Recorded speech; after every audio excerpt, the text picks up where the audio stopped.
Assalamualaikum warahmatullahi wabarakatuh.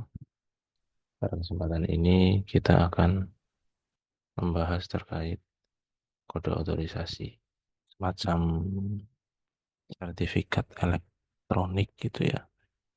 Kalau dulu sertifikat elektronik melekat pada baik orang pribadi maupun badan.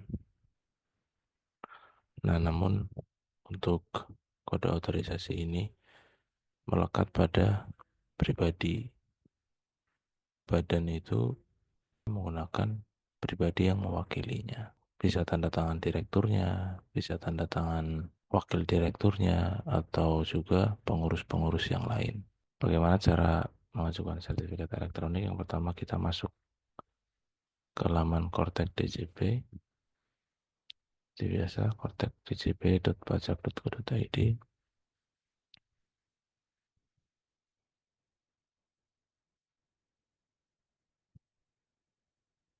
Kemudian kita masukkan NIK dan kata sandi yang pernah dibuat sebelumnya. Untuk tutorial cara login sudah sampaikan ya.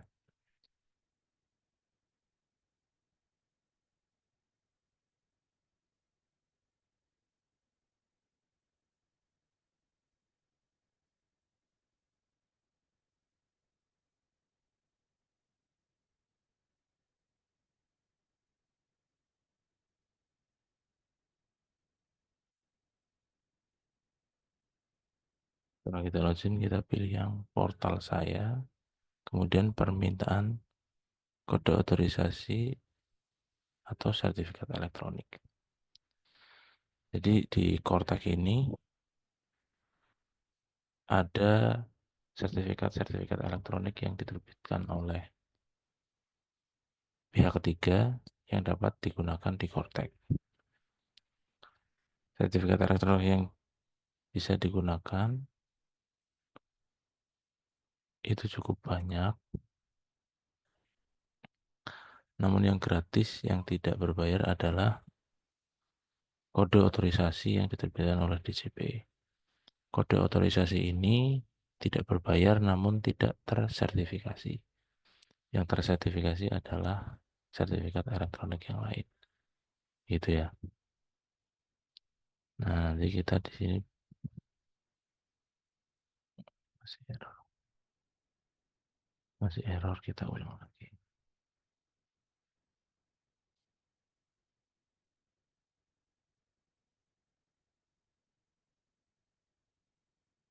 Kalau permintaan kode otorisasi sertifikat elektronik untuk orang pribadi itu seharusnya untuk orang pribadi WNI itu tidak meminta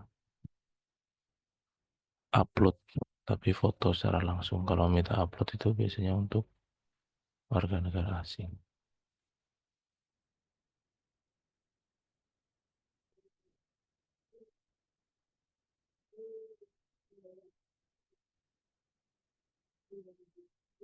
Ini sertifikat elektronik pilihannya ada BRIN, ada BSSN, ada kode organisasi DJP, Peruri, PVID, kemudian tekan aja VIDA, Finotek gitu ya. Informasi yang saya peroleh saat ini yang sudah siap adalah kode otorisasi DJP dan PVID. Kode otorisasi DJP ini yang dikeluarkan oleh DJP dan tidak tersertifikasi, tidak tersertifikasi, tapi bisa digunakan untuk penanda tangan dan gratis. Kalau yang lain bisa jadi berbayar. Pada kesempatan kali ini kita akan coba untuk menambahkan kode otorisasi DCP. Klik kode otorisasi DCP, kemudian masukkan passphrase.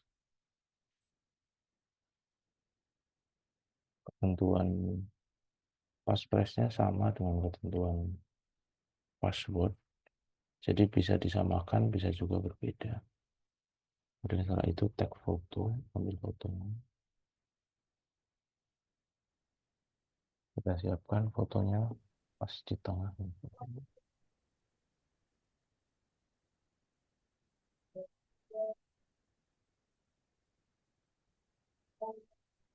dan successful atau berhasil, kemudian centang pernyataan dan simpan. Nah, kalau sudah ada sertifikat berhasil dibuat, ini surat bukti tanda terima, ini surat penerbitan sertifikat digital. Tidak seperti sertifikat digital DJP yang lama yang ada filenya ya Bapak Ibu. Ini cukup sudah disetujui saja, nanti kita sudah tanda tangan dan tidak perlu memindahkan file ke manapun. Nah, kemudian untuk alternatif sertifikat yang lain, kita bisa menambahkannya lagi di sini Bapak Ibu. Portal saya lagi, permintaan kode otorisasi,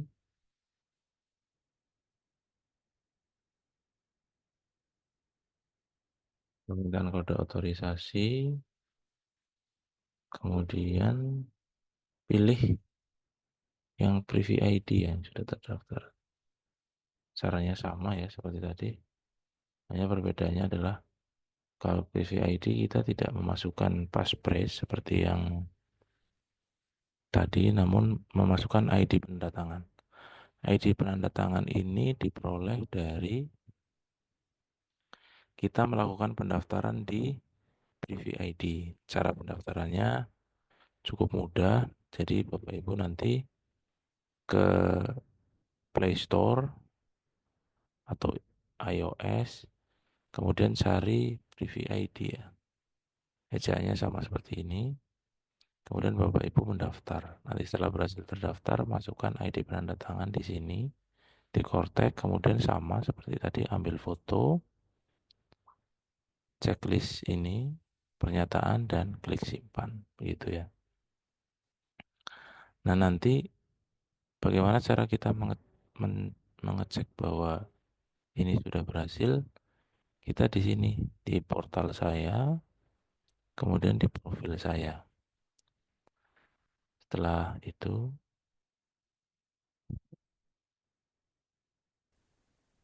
setelah muncul foto saya tentunya di profil yang orang pribadi ya Bapak Ibu. Kalau yang badan kan tidak bisa pengajuan kode otorisasi.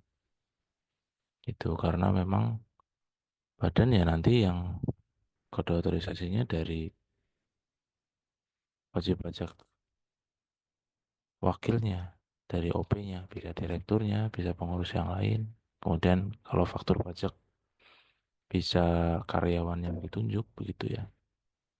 Jadi karyawan nanti semua orang akan memerlukan ini. Semua yang akan melakukan tanda tangan berupa SPT tahunan, orang pribadi, atau tanda tangan e-bupot, atau tanda tangan e-faktur, itu akan memerlukan kode otorisasi atau sertifikat elektronik yang tadi disampaikan ya.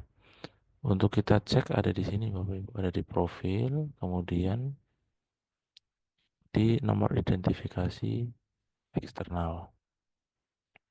Kita klik, nah ini kita kemudian klik lagi yang digital certificate. Nomor identifikasi eksternal, kemudian kita klik digital certificate. Nah ini ada dua, yang satu adalah kode otorisasi DJP, ya, dia ada masa berlakunya 2 tahun ini. Kemudian ada juga yang Privy ID ini ID-nya Privy ID. Kemudian kalau yang Privy ID hanya berlaku 1 tahun ini, 1 tahun, sedangkan kode otorisasi DJP berlaku 2 tahun. Nah, fungsinya untuk apa itu sudah kita sampaikan sebenarnya di antara lain penandatangan faktur ya. Ini contohnya kita akan tanda tangan, misalnya kita impersonate lagi ke badannya, atau kita mau lapor SPT tahunan, nanti ada permintaan kode otorisasi. Ini tampilannya seperti ini. Permintaan kode otorisasi.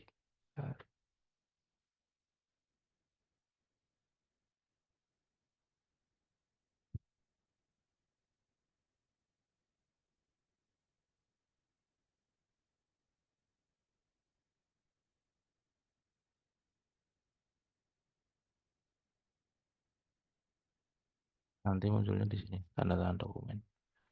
Kalau kita klik kode otorisasi, ini ada dua pilihan ya, kode otorisasi atau preview ID. Kalau kode otorisasi, kata sandi penanda tangan kita masukkan